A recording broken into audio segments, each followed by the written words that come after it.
பெரியார் எனக்கு வேண்டாம், நீங்களே வச்சுக்கிறீங்க. எங்களுக்கு சீமானோட கொள்கை இந்த மாதிரி பேசுற அந்த திராவிட மக்களாத்தையும் இங்க ஒழிக்கிறது தான்.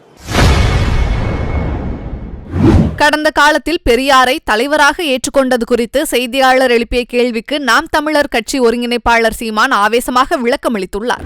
எதுக்கு வச்சிருக்கீங்க நீங்க? என்ன என் பாட்டன் வஉசியை விட நீங்க இங்க சிறந்து இந்த நாட்டுக்கு மண்ணுக்கு நீங்க அவன் வாழ்க்கை முழுக்க சிறையில் இந்த சொத்தை அளிச்சான். நீங்க அளிச்சது இந்த சொத்தை பாதுகாக்க வாரிசு தேடி நின்ற நீங்கள். அவன்லாம் மண்ணின் விடுதலைக்கு சொத்தை வித்து போராடினவன் போராளிகள். நீங்க வாரிசு தேடிய முதலாளி. நீங்க எப்படி நீங்க ரெண்டு ஒண்ணுங்கிறீங்க? நீங்க கேக்குறீங்க அன்னைக்கு தெளிவில்ல, அன்னைக்கு படிக்கல, இன்னைக்கு தெளிவு வந்துருச்சு எதுக்குறேன். இதுதான் கண்ணாசன் சொல்றாரு. நான் வந்ததிலிருந்து சரியா தானே போறேன். இல்ல சார், அப்போ நீங்க படத்தை பெரியார் படத்தை முன்னிறுத்தி ஒரு அரசியல் செய்யும் போது உங்க வழியில் தானே அவங்க தொண்டர்கள் வேணாம், எனக்கு பெரியார் படம் வேணா, நீங்க வச்சுக்கிறீங்க. பெரியார் எனக்கு வேண்டாம், நீங்களே வச்சுக்கிறீங்க.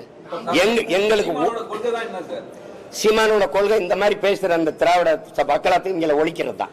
இப்ப நீங்க என்ன கொள்கை என்கிட்ட கொள்கை வைக்கணும். 15 வருஷமா பேசுறேன், இப்ப கொள்கை வைக்கணும்.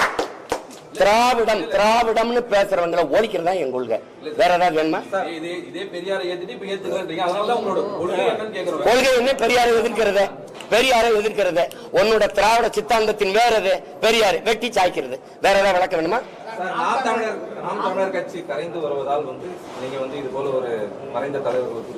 கரைந்து வருதுன்னா நீ கவலைப்படுற? கரைந்து வருது ஏன் கவலைப்படுற? ஏன் கவலைப்படுற? செய்திகளை உள்ளது உள்ளபடி தெரிந்து கொள்ள ரெஃப்ளெக்ட் நியூஸை சப்ஸ்கிரைப் பண்ணுங்க.